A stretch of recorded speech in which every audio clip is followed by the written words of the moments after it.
"Look, Margaret, you can see there's no room. Go eat in the bathroom. You're already used to it."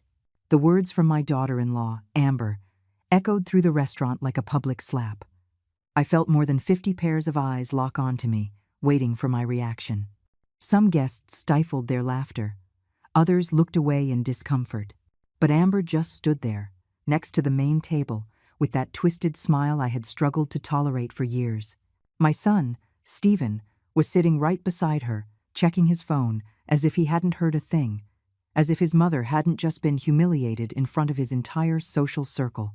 It was their wedding anniversary, 15 years together, and I had paid for every cent of that celebration. The Crest Room, with its imported linen tablecloths and floral arrangements that cost more than a family's entire monthly salary, all on my corporate card, all under my name.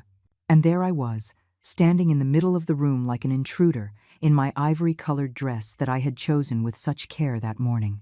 I had spent an hour in front of the mirror, trying on 3 different options, wanting to look presentable for my only son's celebration.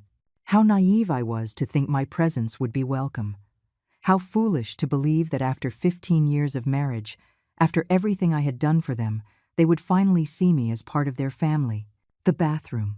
Margaret," Amber repeated, raising her voice even louder to make sure everyone heard.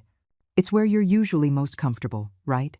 Cleaning, fixing, doing what you do best." The laughter was more open this time. I felt the heat rise up my neck, my hands beginning to tremble slightly. But not from shame. It was something different. It was a cold clarity I had never experienced before. In that moment, with all those people looking at me as if I were a nuisance, as if I were the cleaning lady who had snuck into an elegant party, something inside me broke. Or rather, something was set free. I looked at my son. "Stephen," I whispered, hoping that he at least would say something, that he would defend me, that he would remember who had paid for his college, who had bought him his first car, who had financed every single one of his failed dreams. But he just glanced up from his phone for a second, looked at me with those empty eyes I no longer recognized, and looked back down. His silence hurt more than all of Amber's cruel words combined.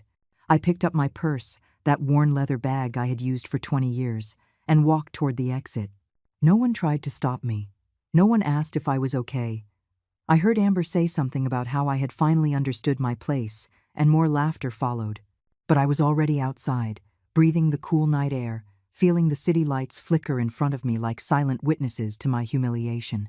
I stood on the sidewalk for a moment, seeing my reflection in the restaurant window.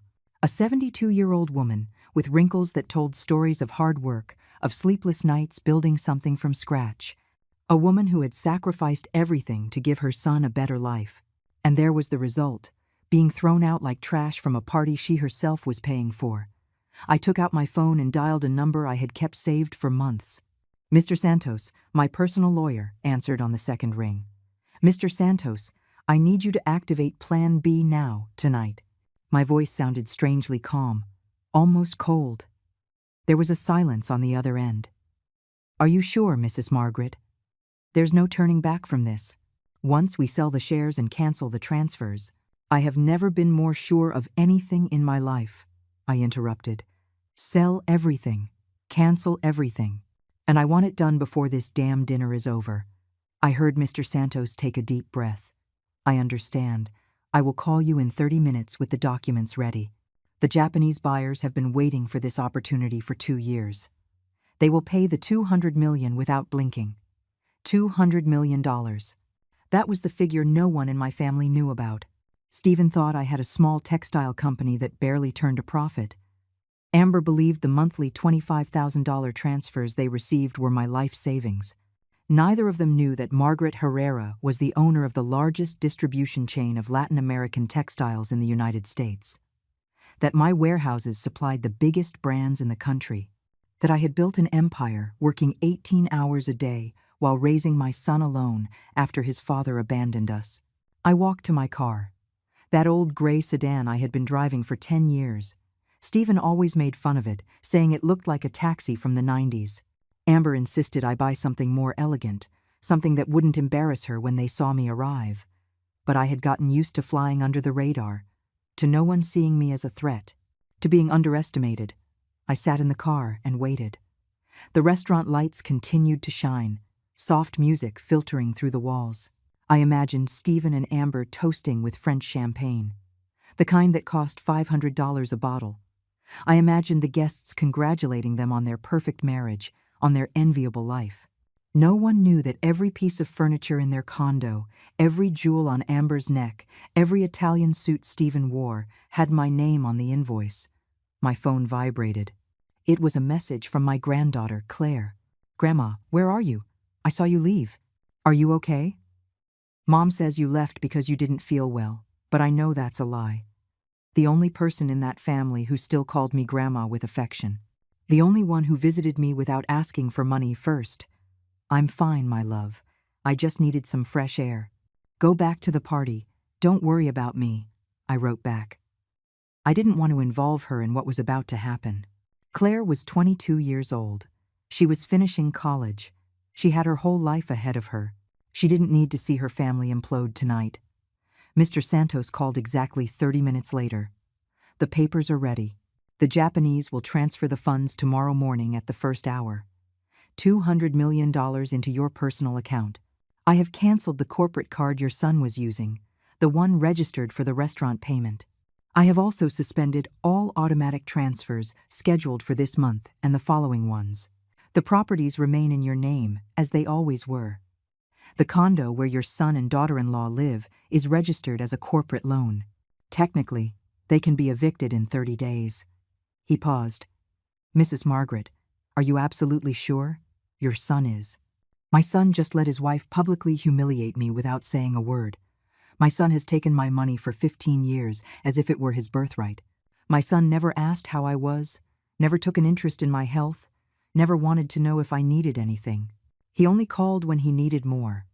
More money for the restaurant, more money for vacations, more money to maintain the charade of his perfect life. Mr. Santos was quiet for a moment. "I understand. The documents will be sent tonight.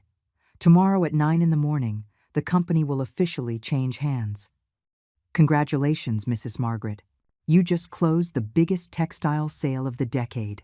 I hung up and stared at the phone screen. I felt a strange mixture of relief and sadness. I had built that company thinking of leaving something for Stephen. I had worked until my fingers bled on those first sewing machines. I had slept on the factory floor to save on rent. I had turned down marriage proposals because I had no time for anything but work and raising my son. All for him. All so he could have what I never had. And now I was selling it all. $200 million he would never see. $200 million I wouldn't spend on fancy restaurants or European vacations. $200 million that represented 45 years of my life. I looked at the clock. It was 9:40 at night. I calculated that dessert would be being served, that 5-tier cake that had cost $7,000. When the time came to pay, when the waiter brought the bill and swiped my corporate card, the system would reject it. Declined. Insufficient funds. And all those guests who had laughed at me, all those friends of Stephen and Amber who had seen me as a burdensome old woman, would witness their shame. It wasn't revenge. Or maybe it was. A little. But more than that, it was justice. It was reclaiming my dignity. It was reminding them that the old woman they had sent to the bathroom was the only reason they could afford to celebrate in that place. I started the car and drove to my house. Not the luxurious condo where Stephen lived, not the residence with a pool that Amber always bragged about on her social media. My home was a small 2-bedroom apartment in a quiet neighborhood, with old furniture I had bought secondhand decades ago. Stephen was ashamed that I lived there. He always told me to buy something better, that with all the money I supposedly had, there was no excuse to live like a poor person. What he didn't understand was that I didn't need luxuries. I had grown up with nothing. I had known hunger, cold, uncertainty. This small apartment was a palace compared to the tin-roofed room where I grew up. And every cent I didn't spend on myself was a cent I could invest in the company, to grow, to build something solid. But not anymore. I was no longer going to live like a poor person so they could live like rich ones. I was no longer going to deny myself a decent plate of food so Amber could buy designer handbags. I was no longer going to wear worn-out clothes so Stephen could dress in the best stores in the city. I got home and took off my shoes. My feet ached. They always ached after standing for a long time. I had arthritis in my knees, a product of years working in the factory. Stephen didn't know. I had never told him about my aches, my pains, my sleepless nights. I didn't want to be a burden. I didn't want him to see me as a sick old woman. How ironic. I had tried so hard not to be a nuisance that they had decided I was invisible. I poured myself a glass of water and sat on the sofa. The same sofa where I had breastfed Stephen as a baby. The same sofa where I had cried when his father left us. The same sofa where I had planned every business move that had led me to build an empire. 45 years of memories in this small space. My phone started to ring. It was Stephen. I let it ring. He called again, and again, and again. 8 calls in 5 minutes. Then the messages came. Mom, what did you do? The card isn't working. Mom, answer. This is humiliating. Mom, people are staring at us. Mom, I need you to come now. Mom, fix this. I turned off the phone. For the first time in 15 years, I turned off the phone without feeling guilty, without feeling the obligation to solve their problems, without running out to rescue him from his own consequences. I sat on the sofa, looking at the dark phone on the coffee table. It was strange, that silence. For years I had slept with the phone on the nightstand, always alert, always waiting for Stephen to need me. How many times had I woken up at 3 in the morning because he had an emergency? How many times had I gone out in the middle of the night to bring him money, to solve some problem with suppliers, to pay debts he had accumulated with his irresponsibility? I got up and walked to my bedroom. I opened the closet and took out an old shoebox I kept on the top shelf. Inside were the photographs. Stephen as a baby, wrapped in a knitted blanket I had made myself. Stephen on his first day of school, with that uniform that had cost me 2 weeks' pay. Stephen at his college graduation, with the cap and gown I had paid for in 6 installments. Stephen at his wedding, with that designer suit that had cost $8,000 and that I had paid for without him even saying thank you. I took that last photograph. It was from his wedding day, 15 years ago. I was standing next to him, in a pearl-colored dress I had bought at a discount store. Amber was on his other side, radiant in her wedding dress that had cost $35,000. I remember that day, while they were getting ready, I heard Amber tell her mother that at least I had had the good sense not to wear something flashy that would ruin the photos. As if I were an inconvenient detail that had to be hidden. I put the photographs away and closed the box. Tomorrow I would go buy a new album. One where I would only keep the memories worth preserving. Stephen's first years, when he still hugged me when he saw me come home from work, when he still told me I was his hero, when he still loved me unconditionally, without interest. I turned on the phone. 37 missed calls. Stephen, Amber, unknown numbers that were probably their friends. 53 text messages. I read them all, one by one, with a calm that surprised me. The first messages from Stephen were panicked. Mom, the card was declined. Mom, I need you to transfer money now. Mom, this is an emergency. Then came Amber's. Margaret, I don't know what game you're playing, but it's not funny. Fix this immediately, or there will be consequences. Then the messages became more desperate. Mom, I had to borrow money from the guests to pay. Mom, you made us look ridiculous. Mom, how could you do this to us? How could I do this to them? That phrase was repeated in several messages, as if I were the villain, as if I had done something unforgivable. Not them, who had publicly humiliated me. Not them, who had treated me like garbage. Not them, who for years had taken my money as if it were a right and not a gift. I was the bad one for finally saying enough was enough.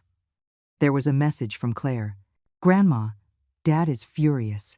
He says you blocked his cards and canceled the transfers. Mom is crying and screaming. I don't understand what happened, but whatever it is, I'm on your side. Always. I love you. I felt my eyes moisten. That girl, that beautiful girl who had inherited my spirit, not her parents' greed. Claire was studying nursing. She worked weekends at a city hospital to pay for her expenses. She had never asked me for money. When I offered to help, she told me she preferred to earn things for herself. so different from her father.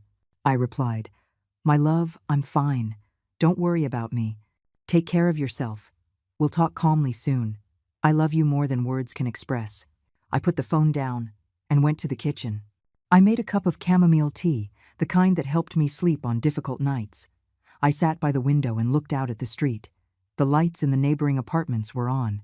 Families eating dinner together, parents helping their children with homework, couples watching television, cuddled together. Normal, simple, honest lives. I had wanted that. A family that valued me. A son who sought me out because he missed me, not because he needed money. A daughter-in-law who treated me with respect, even if it was just basic. I wasn't asking for unconditional love. I was just asking not to be treated like a nuisance, like an ATM, like someone whose only function was to finance their whims. The phone rang again. This time it was a number I didn't recognize. I answered. "Mrs. Margaret Herrera? This is the manager of the Crest Room. I apologize for bothering you at this hour, but there was an incident with the payment for tonight's celebration. Your son mentioned that you had covered the expenses, but the card was declined.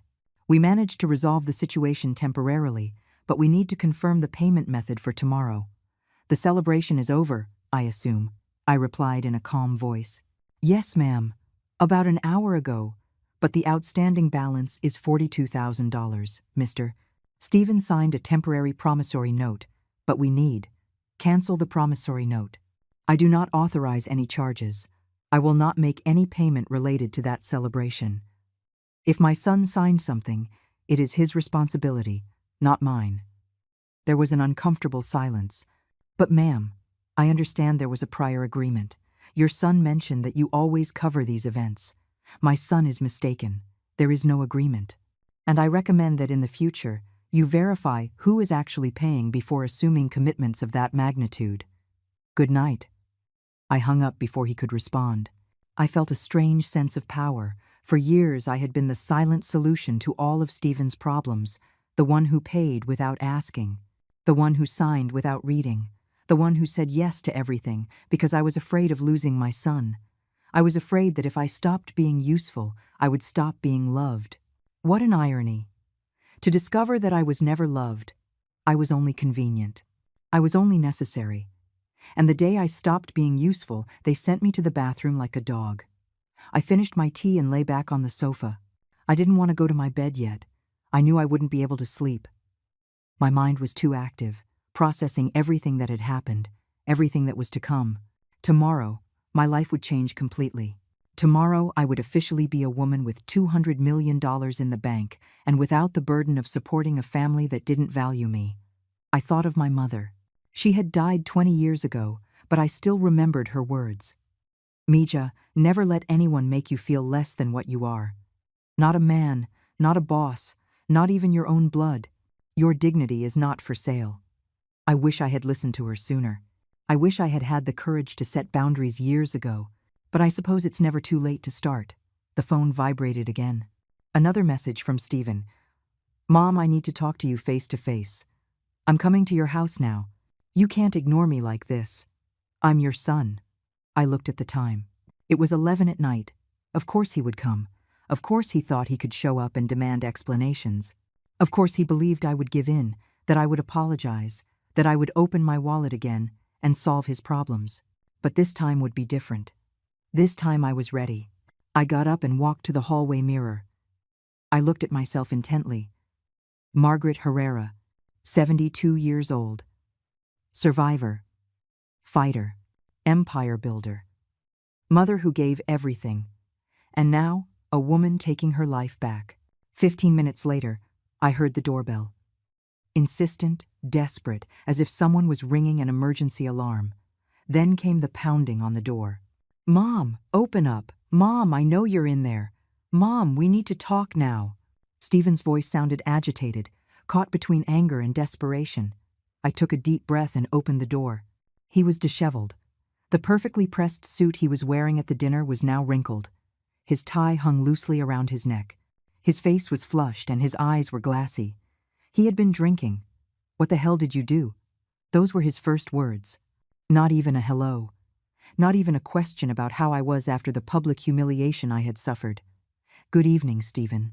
Come in," I replied calmly, stepping aside.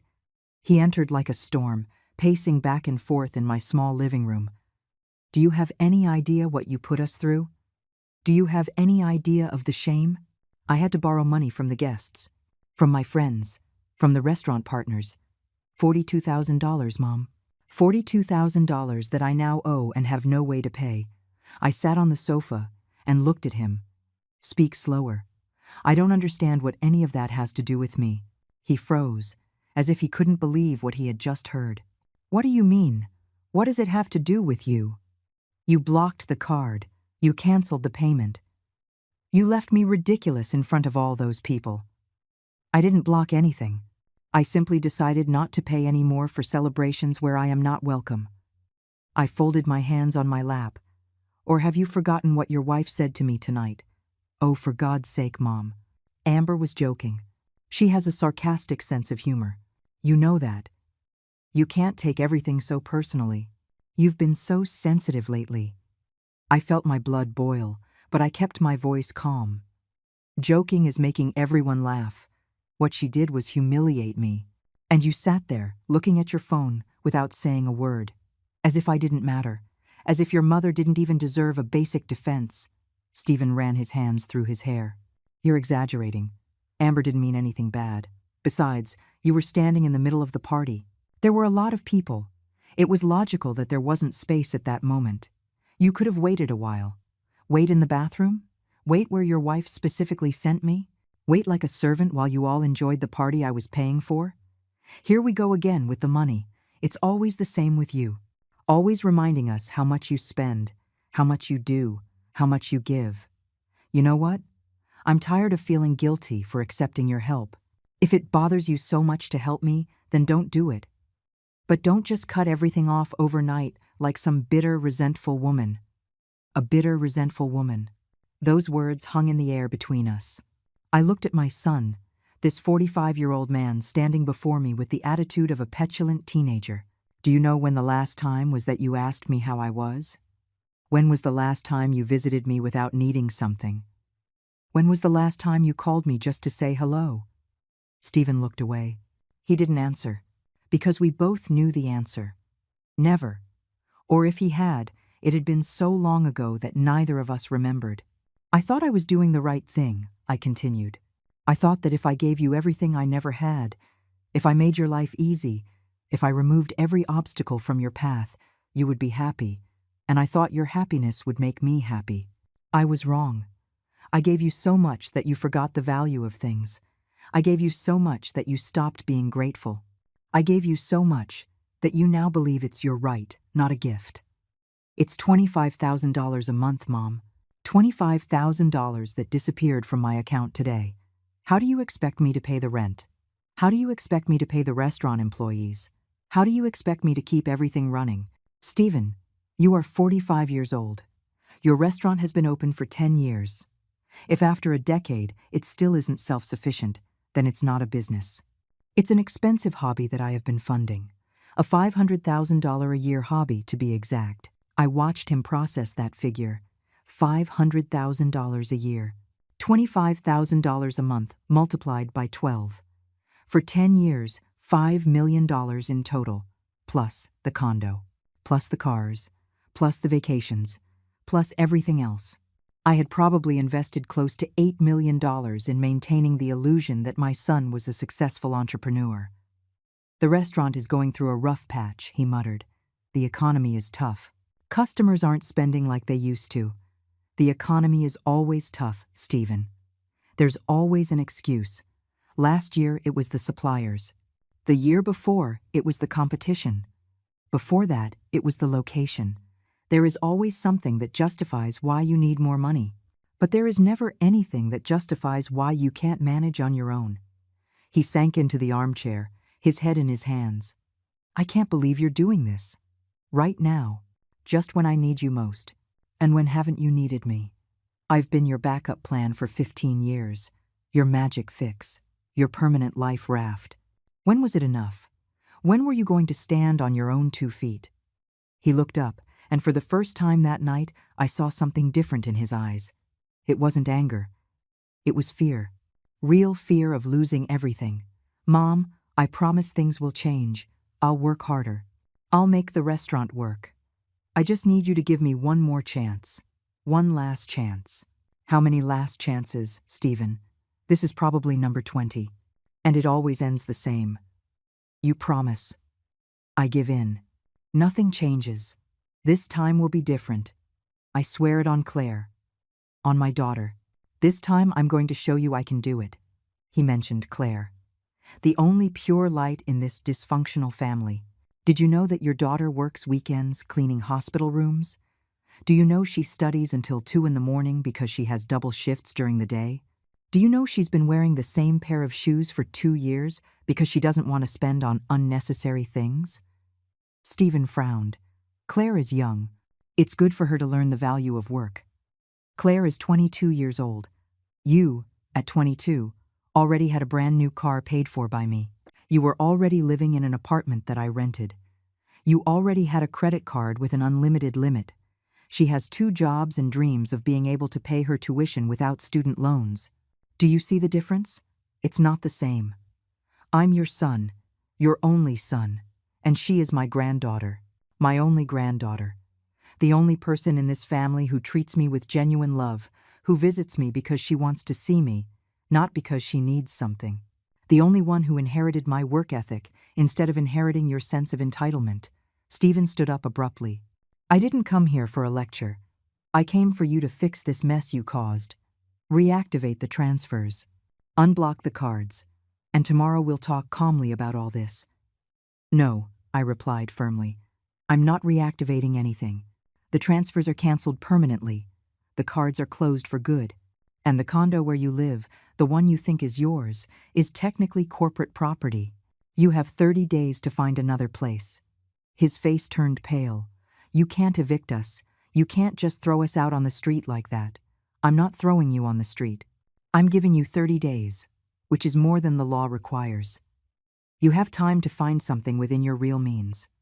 Something you can pay for with your own income.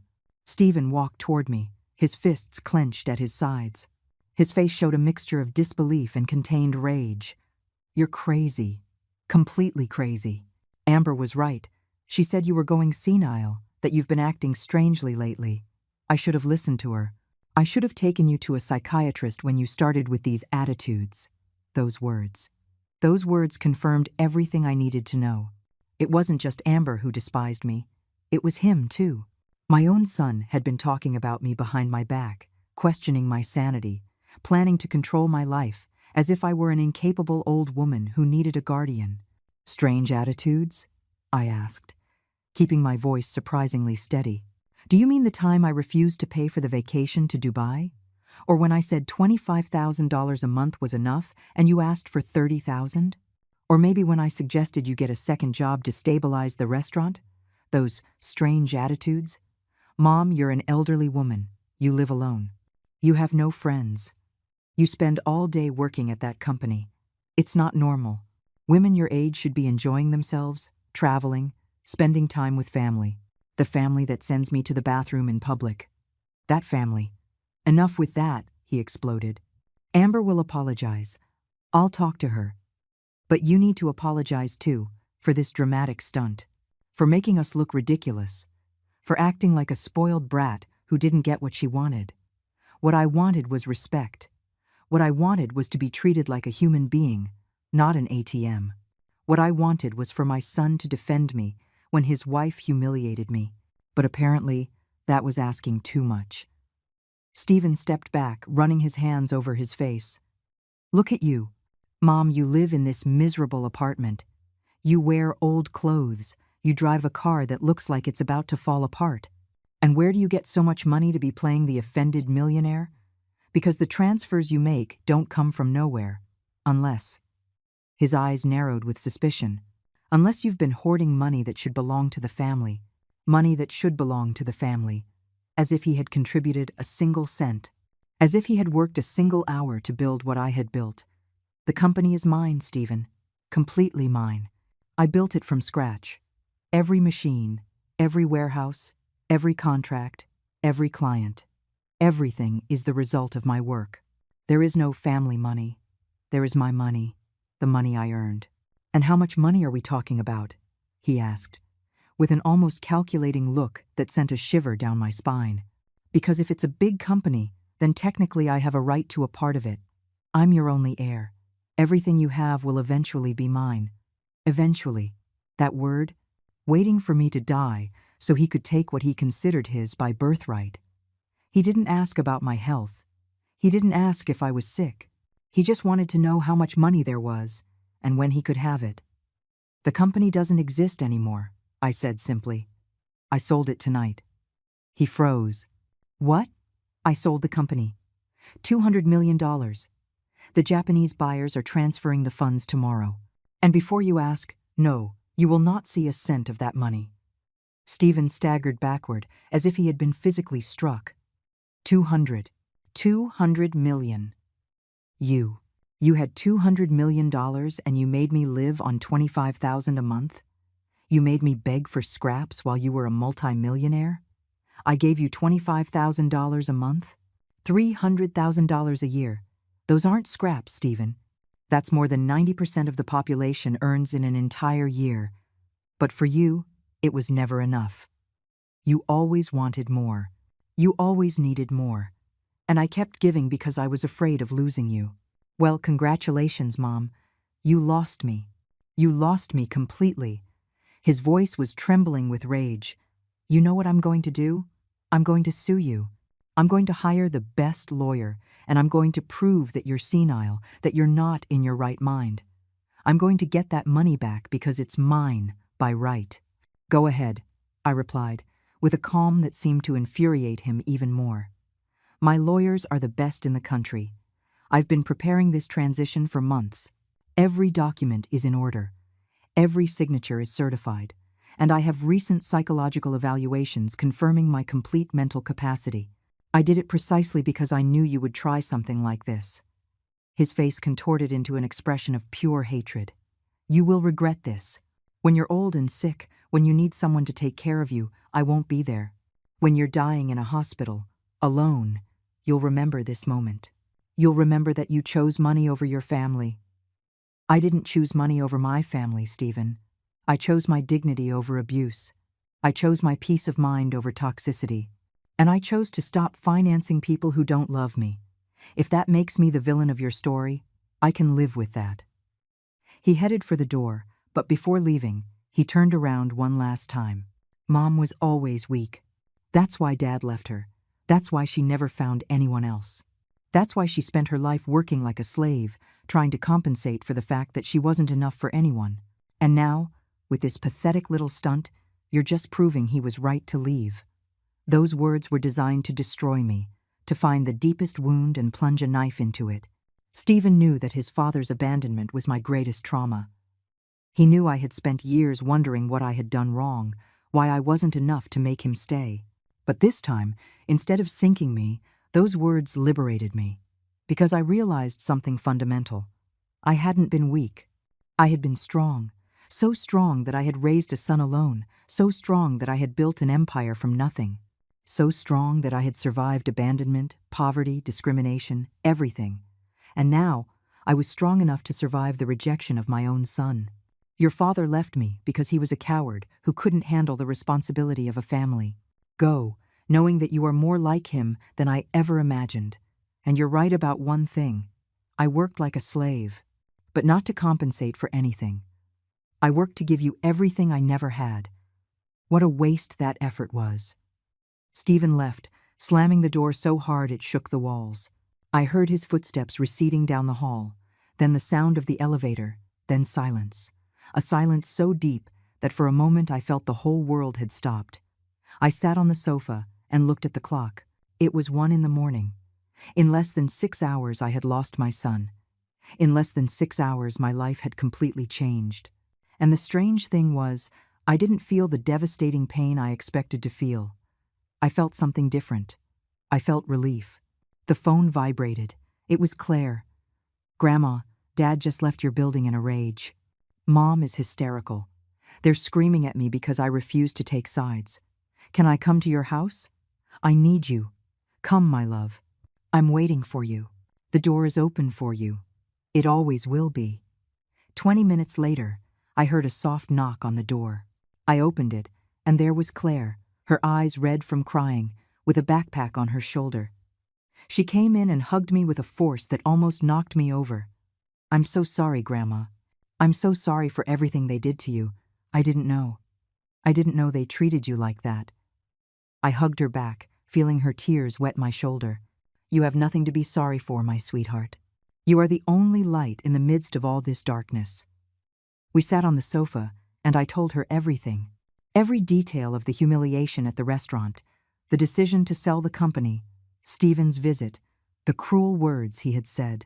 Claire listened in silence, tears rolling down her cheeks, squeezing my hand in hers. I can't believe they're like that. I can't believe my own father said those horrible things to you. She sighed deeply. Grandma, I knew Mom was difficult, but Dad always seemed different. I always thought that at least he loved you.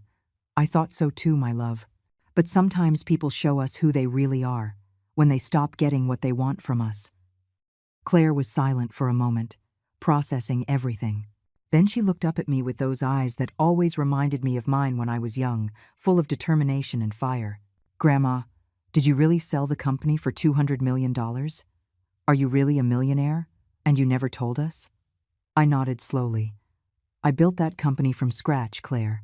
I started with a used sewing machine in the garage of a house I rented. I worked 18 hours a day, sewing uniforms for schools, tablecloths for restaurants, whatever I could. Your father was little. I took care of him while I worked. He slept in a crib next to the machine. That's how it all started. And how did you get from that to 200 million? I told her the whole story. How I had gotten my first big contract with a hotel chain. How I invested every cent of profit in more machines, more employees, more space. How, little by little, I went from sewing to distributing. How I identified a niche in the market that no one was covering. Quality textiles at competitive prices for American businesses importing from Latin America. How I built a network of suppliers in Asia and clients all over the continent. And Dad never knew any of this? I told him I had a small textile company. Technically, I wasn't lying. He never asked for more. He never showed any interest in my work. He only cared about how much money he could get from me month after month. I looked toward the window, where the sky was beginning to lighten. I think, deep down, I was afraid, Claire. Afraid that if he knew how much money I had, he would try to take it all at once. At least this way, giving him monthly installments, I maintained some control. But Grandma, 200 million. You could have lived like a queen. You could have had a mansion, trips, luxuries. Why did you live like this? She gestured around the small apartment. Because I didn't need those things. My worth isn't in what I own, but in what I built. And because every dollar I didn't spend on myself, I could invest in growing, in creating jobs, in building something solid. I paused. Besides, if I had lived lavishly, your father would have suspected. He would have started asking questions. And honestly, I didn't want to give him access to everything. I already saw how he handled the money I gave him. Imagine if he'd had unlimited access. Claire shook her head, still processing. So, what are you going to do now? With all that money? With your life? The truth is, I don't know completely, but I know that for the first time in decades, I'm going to live for myself. I'm going to travel. I'm going to see those places I always dreamed of visiting but never had time for. I'm going to sleep in late, if I feel like it. I'm going to read books, without feeling guilty for not working. I'm going to discover who Margaret is, beyond being a mother and an entrepreneur. And, to us? Claire asked in a small voice. Dad and Mom? Are you really going to cut them off completely? I sighed deeply. I'm not going to lie to you, my love. What your father said to me tonight crossed a line that can't be uncrossed. The words about your grandfather, about my weakness, about deserving to die alone, that wasn't said in a moment of anger. That came from a place of deep resentment that has been there for years. I paused, choosing my words carefully. I'm going to keep my distance. I'm going to protect my peace. If, someday, your father truly changes, If someday he seeks me out without needing something, without trying to manipulate me, then maybe we can talk. But I'm not going to maintain a relationship where I am only a source of resources. Claire nodded, wiping her tears. I understand, and I support you. Even though it hurts because he's my dad, I understand you need to do this for you. She took my hands in hers. Grandma, I want you to know that I will always be here, not for your money, but because I love you, because you are the strongest person I know, because you taught me that hard work has value and that dignity is not negotiable. Those words broke me in a way Stephen's cruelty couldn't. I cried. I cried like I hadn't cried in years. All the pent-up tears, all the accumulated frustration, all the stored-up pain came out in that moment. And Claire held me, hugged me, let me cry without trying to fix it. She was just present. When I finally calmed down, she went to the kitchen and made tea for both of us. We sat together as the sun began to rise, painting the sky in shades of orange and pink. Grandma, can I ask you something? She said after a long silence. Anything, my love. Why did you never tell me about the company? I could have kept it a secret. We've always been close. I had my reasons. First, I didn't want to put you in an uncomfortable position with your parents. If you had known, you would have had to lie or keep secrets, and I didn't want that burden on you. Second, I wanted you to grow up appreciating the value of money. Watching you work 2 jobs, watching you fight for your dreams, filled me with pride. You are more like me than your father ever was. Claire smiled sadly. Mom always says I'm stubborn and proud like you. She says it as an insult, but I take it as a compliment, and you should. Stubbornness and pride, when channeled well, become determination and dignity. I took a sip of tea. Claire, I want you to continue exactly as you are. I'm not going to pay for your college, and I'm not going to give you a monthly allowance. I want you to keep building your life with your own hands. But what I am going to do is create a trust fund for you. When you graduate from nursing school, when you get your first job, when you prove you can support yourself, then you will have access to that fund. It will be your safety net, your opportunity to invest in your future, your financial freedom. But first, you need to learn to fly on your own. Grandma, you don't have to give me anything. You've already given me so much with your example. I know, but I want to. Because you do value things. You do understand sacrifice. You do deserve to have opportunities without having to work to exhaustion as I did. I took her hand. Just promise me you'll never tell your parents about the trust fund. This is between you and me. I promise. Claire squeezed my hand. Thank you, Grandma, for everything, for being strong, for teaching me to be strong, too. Claire's phone started vibrating insistently. She looked at the screen and sighed. It's Mom. She's called 20 times. Says if I don't come home now, she's going to disinherit me. She laughed bitterly, as if there was anything to inherit. Do you want to go back? No, but I have to get my things. All my clothes are there, my books, my documents. I can't stay forever with what's in this backpack. Then we'll go together. Later today. You'll gather your things calmly, without them pressuring you, and you'll come live here with me temporarily. Or, if you prefer, I'll help you find a small apartment near the university and the hospital. Can I really stay here? This is your home as much as it is mine. And honestly, I could use the company. This place has been too quiet for many years. Claire hugged me again. I'm going to help you with everything, Grandma. With whatever you need. And we're going to make new memories together. Good memories. Memories that aren't stained by selfishness and manipulation. We stayed on the sofa, watching the city wake up. The first workers heading out. The shops opening their doors. Life continuing as always, oblivious to the personal earthquakes happening in the privacy of homes. And for the first time, in a long time, I felt hope. Hope that maybe, just maybe, the best years of my life were still to come. At 10 in the morning, my phone rang. It was Mr. Santos, my lawyer. Mrs. Margaret, good morning. The funds have just been transferred. $200 million are now in your personal account. The buyers are extremely satisfied with the transaction. Congratulations again on closing this historic deal. Thank you, Mr. Santos. And the other matters? Everything is in order.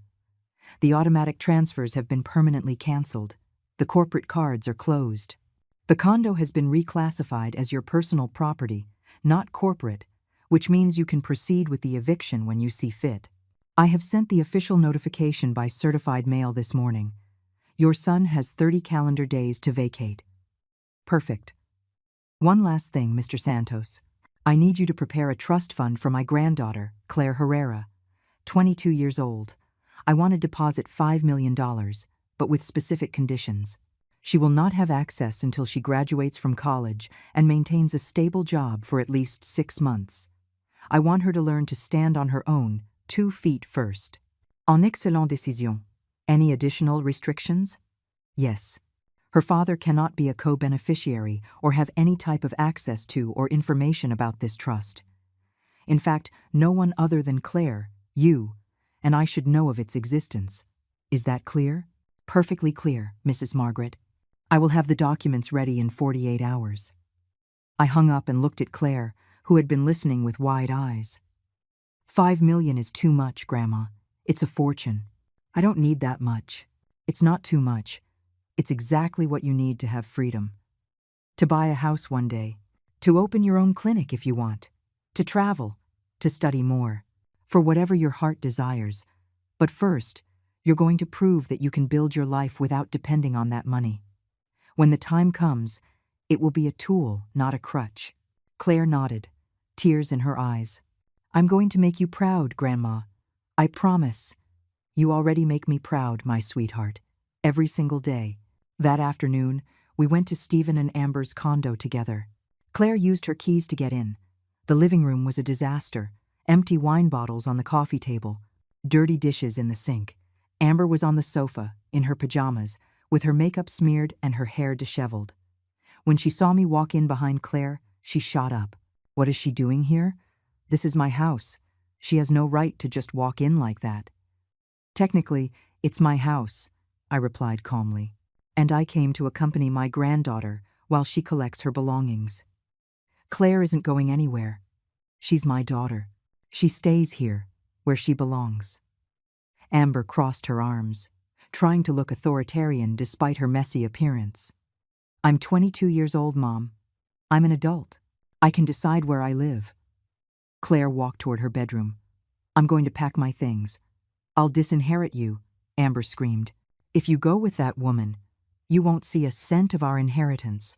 What inheritance, Amber? I asked, with genuine curiosity. The condo I paid for? The furniture I bought? The restaurant that's been operating at a loss for years? What, exactly, are you planning to leave her? Amber turned red with rage. You have no idea what we've built. Stephen is a successful businessman. Our restaurant is renowned throughout the city. Your restaurant has lost money every single month for the last 3 years. I know, because I was covering those losses. $25,000 a month, of which at least $15,000 went straight to plugging the business's financial holes. The other $10,000 you spent on your lifestyle. I took some papers from my bag. I have the financial statements right here. Would you like to review them? Amber turned pale. How did you get those? That's private information. It's information my accountant compiled every time my son asked me for money for the business. He always told me it was an investment, that one day I'd see returns. I've been waiting years for those returns. They never came. I left the papers on the table.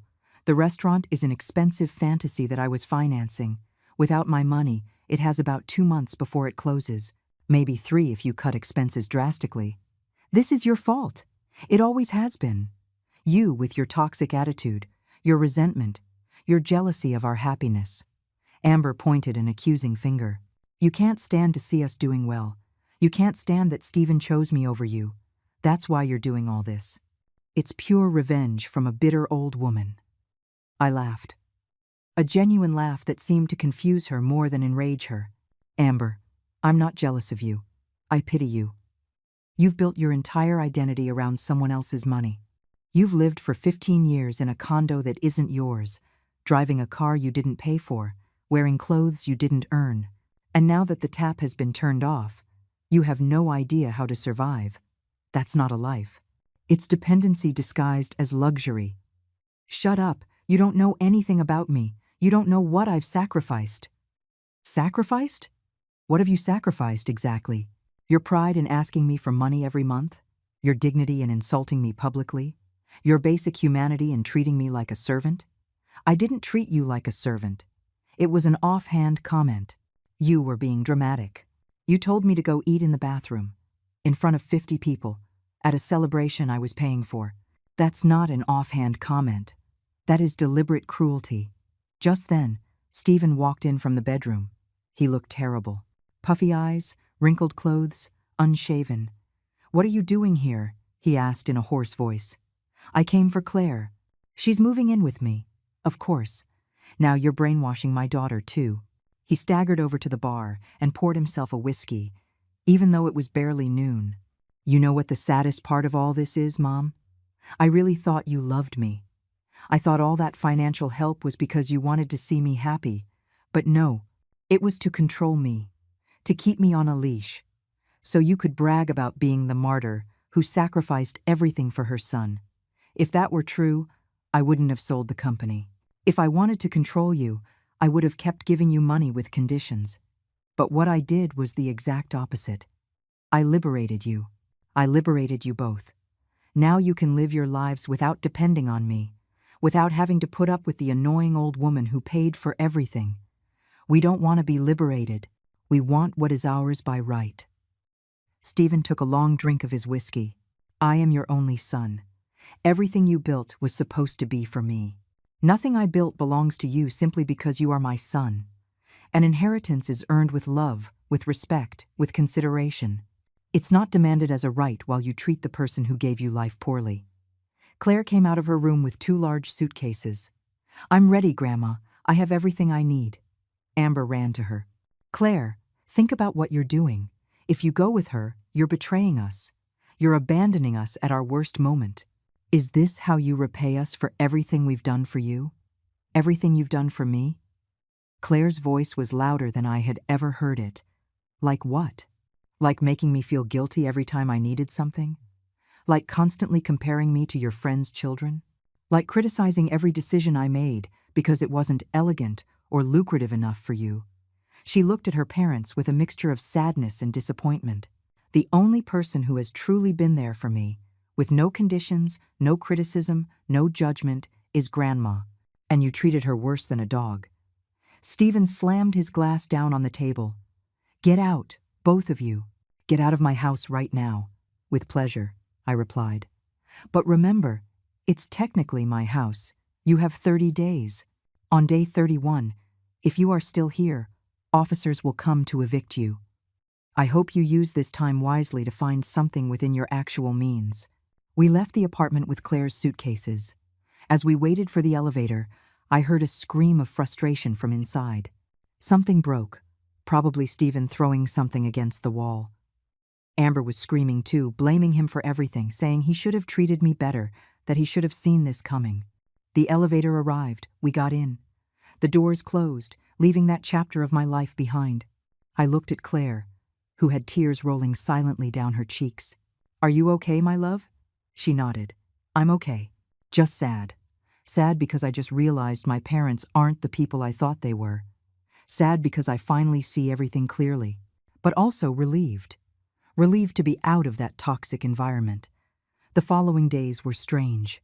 There was a sense of calm I hadn't experienced in years, as if an invisible weight had been lifted from my shoulders.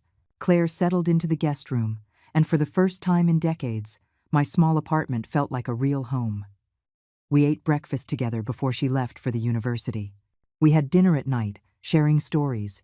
She told me about her patients at the hospital, and I told her about my years building the company. A week after the break with Stephen Mr. Santos called me with news.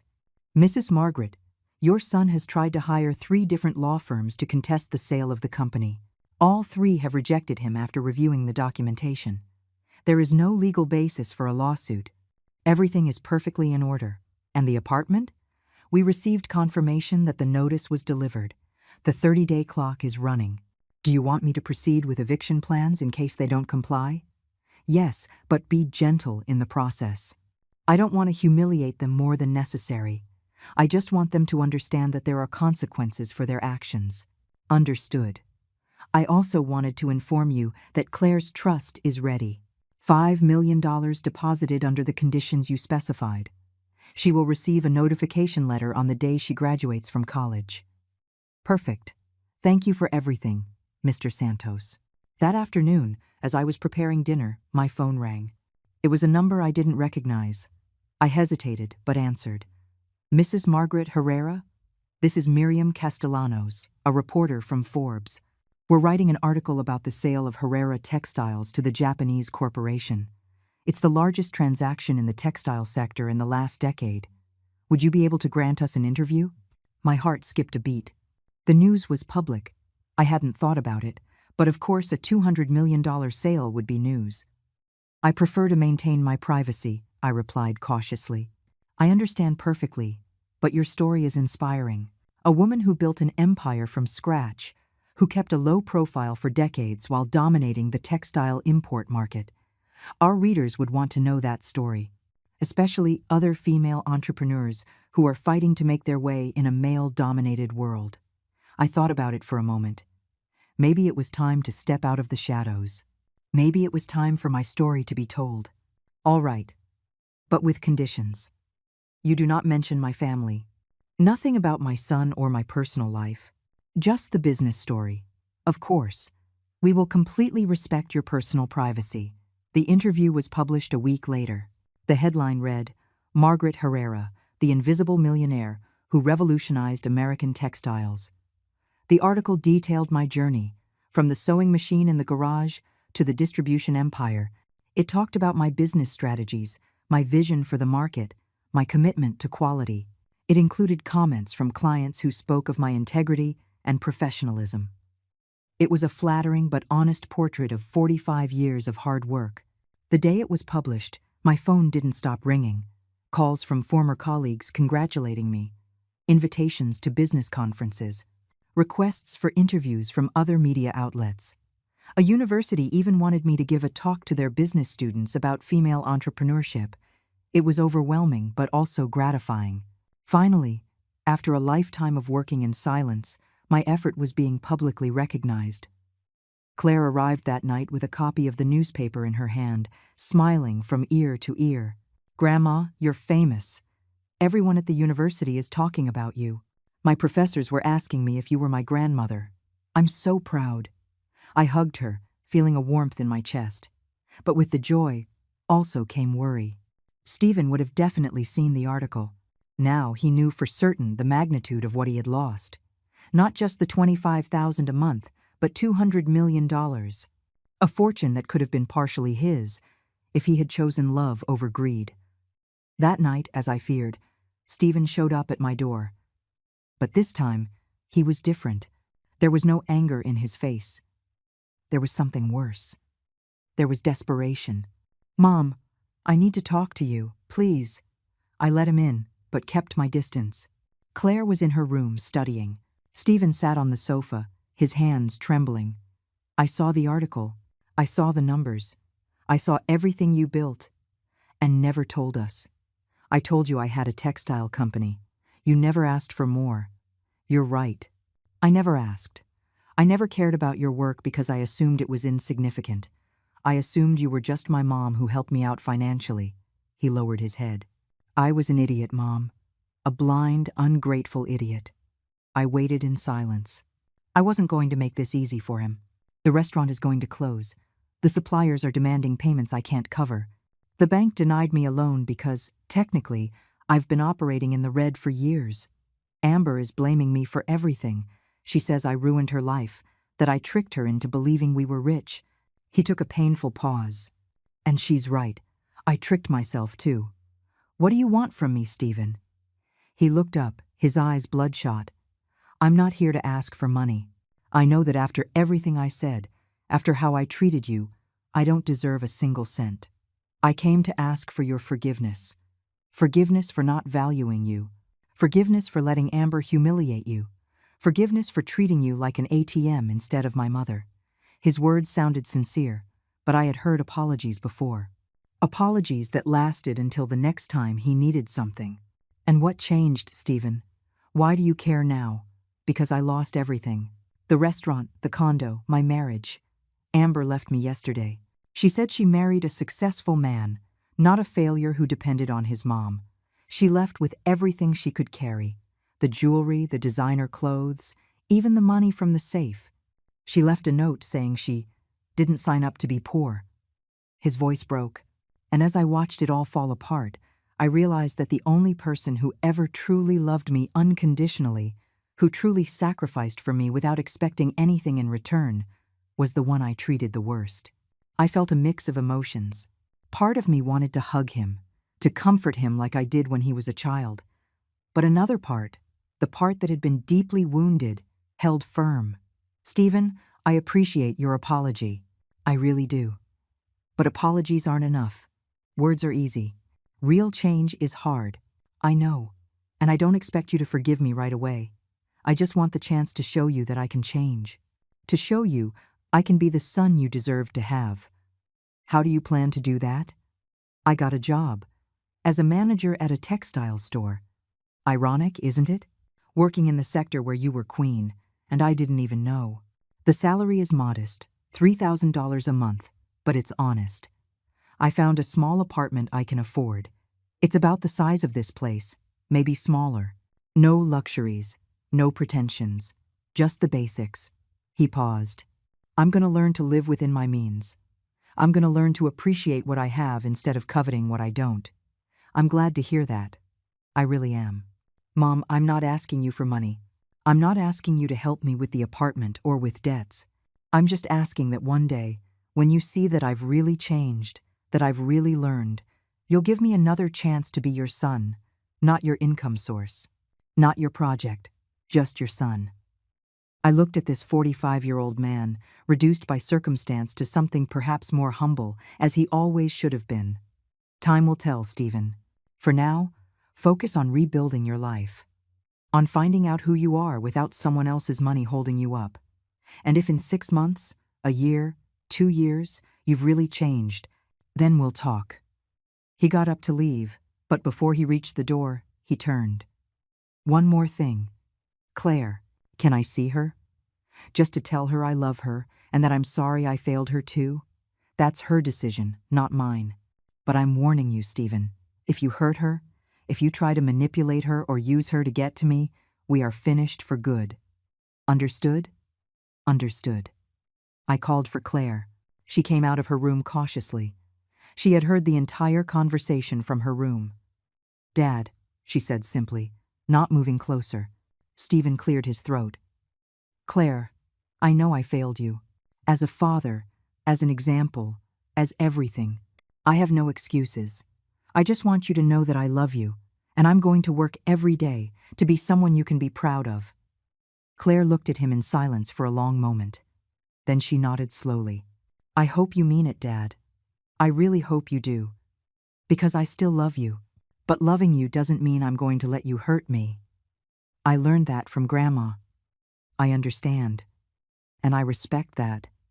Stephen walked to the door. Take care of your grandmother. She's a treasure I didn't know how to value. When he left, Claire sat next to me. Do you think he'll really change? I don't know, my love. People can change, but only if they truly want to. Time will tell. For now, we'll get on with our lives. The months passed. I truly began to live for the first time in decades. I hired a financial advisor who helped me invest the $200 million wisely. I created foundations to support female entrepreneurs, scholarships for low-income students, and textile training programs for marginalized communities. The money I had accumulated began to have a purpose beyond supporting people who didn't appreciate it. I traveled. I saw Italy, as I had always dreamed. I walked the streets of Rome. I ate fresh pasta in Tuscany. I rode a gondola in Venice. Then I went to Spain, to France, to Greece. Every place showed me that the world was bigger and more beautiful than my small life of work had allowed me to see. Claire joined me on one of the trips during her vacation. They were the 2 happiest weeks of my life. I bought a house. Not an ostentatious mansion, but a comfortable home in a quiet neighborhood with a garden. It had space for visitors, a library where I finally read all those books I had bought but never had time to open, and a kitchen where Claire and I experimented with new recipes on Sundays. I gave lectures at universities. I shared my story with young entrepreneurs, especially women facing the same obstacles I had faced. I told them that success isn't just measured in money, but in the ability to stay true to your values while building your dreams. I told them that setting boundaries isn't selfishness, it's survival. I told them to never, ever let anyone make them feel small. Stephen kept his word, to an extent. He kept his job. He moved into that modest apartment. He didn't ask me for money. Every 2 weeks, he sent me a brief message, a hello, a question about my health.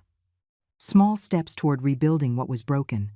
I replied cordially, but kept my distance. Trust is built with time and consistency, not with words. 6 months after our last conversation, he invited me for coffee. I accepted. We met at a simple coffee shop, not one of those luxurious restaurants he used to frequent. He looked different, thinner, more tired, but also more real. There was a humility in his eyes I had never seen before. We talked for 2 hours. He told me about his job, about the challenges of living on a tight budget, about the lessons he was learning. He told me he had started therapy to work on his behavioral patterns and his sense of entitlement. He showed me pictures of his new apartment. A small space, but clean and organized. There were no luxuries, just the essentials. "You know what's strangest, Mom?" he said as we drank our coffee. "I'm happier now than when I had everything. I don't have the stress of keeping up appearances. I don't have to pretend to be something I'm not. I can sleep peacefully, knowing that the little I have is the product of my own effort." I'm glad to hear you say that, Stephen. Truly. I still think about that night, about the horrible things I said to you, about Dad, about you dying alone. He closed his eyes in pain. Not a day goes by that I don't regret it. Not a night I don't wake up thinking about how I could have been so cruel to the person who loved me most. Words hurt, Stephen, especially when they come from those we love. But they also show us truths we needed to see. Your words showed me that I had lost my dignity trying to buy your love, and that had to end. You weren't buying my love, Mom. I always loved you. I was just so blinded by greed, by the lifestyle, by the image, that I forgot how to show it.